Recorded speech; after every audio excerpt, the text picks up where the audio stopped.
Hello everyone, welcome back to another episode of Chasing the Cup.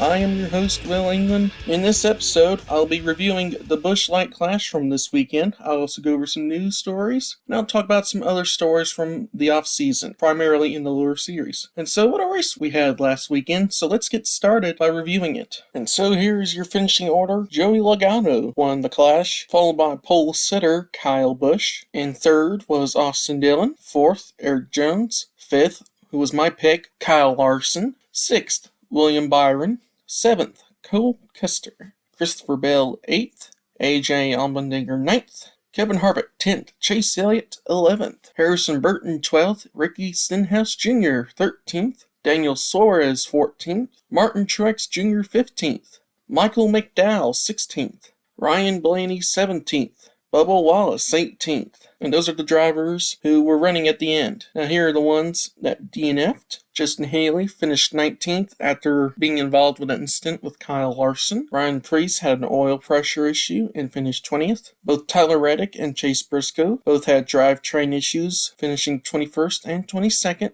And Denny Hamlin finishes dead last and 23rd from power steering issues. Drivers of note who did not make the show were Ross Chastain, Aric Almirola, Brad Keselowski, Austin Cindric, Kurt Busch, Alex Bowman, and Ty Dillon. The reason why these drivers did not make the show was probably because of the chaos in the qualifiers. The first three were not primarily chaotic. It was just one driver dominating and everyone filing single file behind, battling, while the others battled it out for the final transfer spot. But the fourth one got a little more intense, but it was not as intense as the last chance qualifiers. Aric Almirola was wrecked out by Todd Gilliland, and that led to Aric Almirola pointing at him after he got out of the car. And there was many other cautions during that heat, but the real chaos was in last chance qualifier number 2 when Ty Dillon was just wrecking everybody. He had everything but the lottery in that race, and he was initially placed first and was originally going to transfer, but due to a restart violation, which happened twice during that qualifier, but the one that DNQ'd him was the final restart, he was disqualified and he did not make the show, and Harrison Burton, who finished 4th, made the show. The tension between Aric Almirola and Todd Gilliland was not the only tempers that went on during the race. Justin Haley accidentally got into Kyle Larson after being shoved by his teammate William Byron, and then Kyle Larson intentionally went back and wrecked him into the inside wall and ruined Justin Haley's day, and I knew that was intentional. And then Erik Jones got into Ryan Blaney, and that sent Ryan Blaney to the pit lane. And then after he got out of the car, while his crew members were working on the car, Ryan Blaney took his Hans device and threw it at Erik Jones. And we didn't get to see it on TV because NASCAR and Fox did not show it. Now this past weekend, as I noted in the last episode, Pitbull, Ice Cube, and DJ Ski performed, and lots of people noted that the crowd, which was primarily the NASCAR crowd, did not really get into the music. And some people think that it was a redneck thing, saying, oh, they just like the country music. Well, I'm from the country, and I know a lot of people that love rappers. And primarily, they're around the age that the people in the crowd were, which were mostly millennials.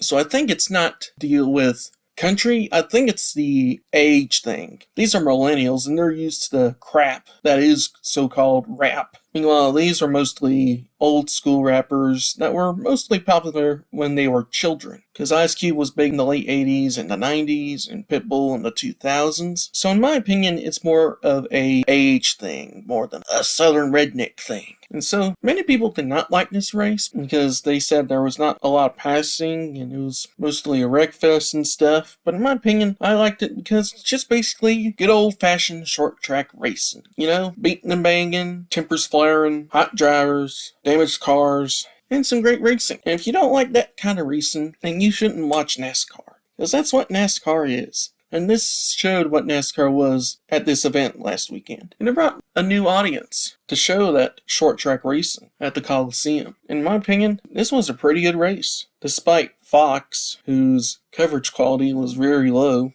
So next time they need to work on that. And in general, just try to fix their quality with NASCAR coverage and stuff. With that out of the way, let's get to the news. The first piece of news is the ratings for The Clash. The Clash earned a 2.32 rating with 4.283 million viewers on Sunday, which is up 168% from last year's Clash, which aired on FS1. Now, comparing it to other NASCAR races, this is pretty high. And in my opinion, this shows that The Clash was a success this year, because usually races on network television for NASCAR currently are usually around the 1 to 2 million. But this race was 4 million, so it's sort of in the range of NASCAR in its peak. So in my opinion, this shows that the Clash was a big success. In my opinion, it should happen again if the option is out there. Which is the next news story, which is that NASCAR can have the Clash back next year or the next year, 2023 and 2024 if they want. In my opinion, they should go for that. If they want to, then they can do it. But they got a few months to decide, so they better get to it. The next story is that 2311 Racing and Kurt Busch have partnered with the Jordan brand, and Kurt Busch will have the Jordan logo on his car and his fire suit. In my opinion, this is great for 2311 because the Jordan brand, it's well known for sports, and this could help bring in more people into the sport because this is a big sports brand, and I hope more sponsors like this come in. Next, Horizon Hobby has announced integrated partnership with Front Row Motorsports with Zane Smith and Michael McDowell. In my opinion, that's really good for that team to have sponsorship, so that way they can be funded for the full year. And here's something that if you like protecting the environment, Team Penske used a fully electric semi-truck to pull Austin Cindric's hauler to the Clash this year. And so this is definitely the future for NASCAR, and it looks like Team Penske has took that leap. Next, Love's Travel Stop will continue to sponsor Michael McDowell, which is very good because Love's got that exposure to NASCAR thanks to Michael McDowell winning the 500 last year, and he is your defending Daytona 500 winner in the next coming weeks. So it's great to see Love's back on board, and I hope they continue to sponsor him. Same thing with Kroger returning to JTG Geordie with Ricky Stenhouse Jr. That's good for that little team. Next, JJ Yeley will attempt the Daytona 500 with MBM Motorsports. And finally, one of the biggest news stories last week is that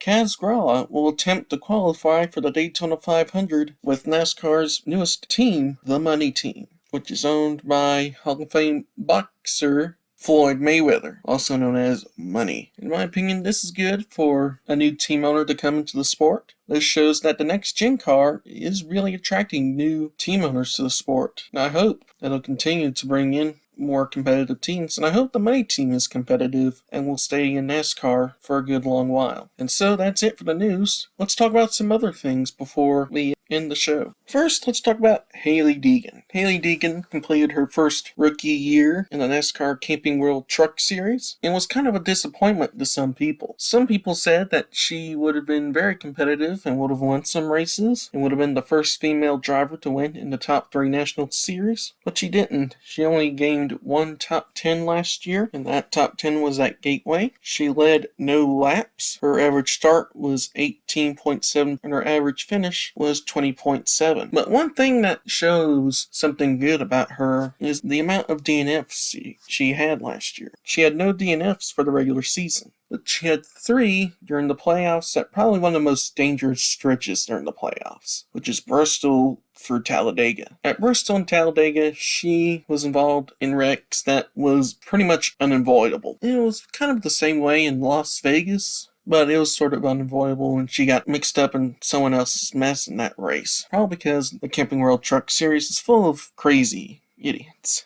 driving out there that some people think that should not be out there. And recently, in an interview with Fox Sports, she discussed how practice and qualifying not being there to not finishing well. And she also told Bob Pockrass that she wouldn't be in this position without social media and her marketing. And I can tell you what, she is a social media marketing cow. And her popularity on social media has led to her winning the 2021 Camping World Truck Series Most Popular Driver Award. And so, in my opinion, Hailie Deegan needs to improve this year because practice and qualifying is back. And she said it was the primary reason she didn't run that well last year. But now with it back, she needs to perform better. After this interview was published, Ford came out and said that they wanted Hailie Deegan to run Xfinity possibly full-time next year if she does well. Currently, they have Riley Herbst in the 98 in the Xfinity series for Storthaus Racing, and that's their current only Xfinity prospect, as far as I know. And it's also been rumored that Hailie Deegan may make some part-time starts in the Xfinity series this year, although nothing has been officially announced. So here's what I want to expect from both Riley Herbst and Hailie Deegan. If Riley Herbst continues how he was last year and doesn't run that well and is involved in multiple wrecks, meanwhile Hailie Deegan runs well and keeps the car clean like she did last year in trucks, she may move up full-time in 2023. But if Riley Herbst really improves next year, and doesn't take out his equipment and is an Xfinity Series championship contender. Meanwhile, Hailie Deegan isn't that competitive and wrecks out a lot, which is probably not going to happen because of how clean she races in the Truck Series. And I think Riley Herbst is here to stay, and he'll probably take over the 4, and Hailie Deegan's career would be over. But if it's the opposite, like I mentioned before, then Hailie Deegan would probably be the biggest thing in NASCAR. And after this year, probably Riley Herbst's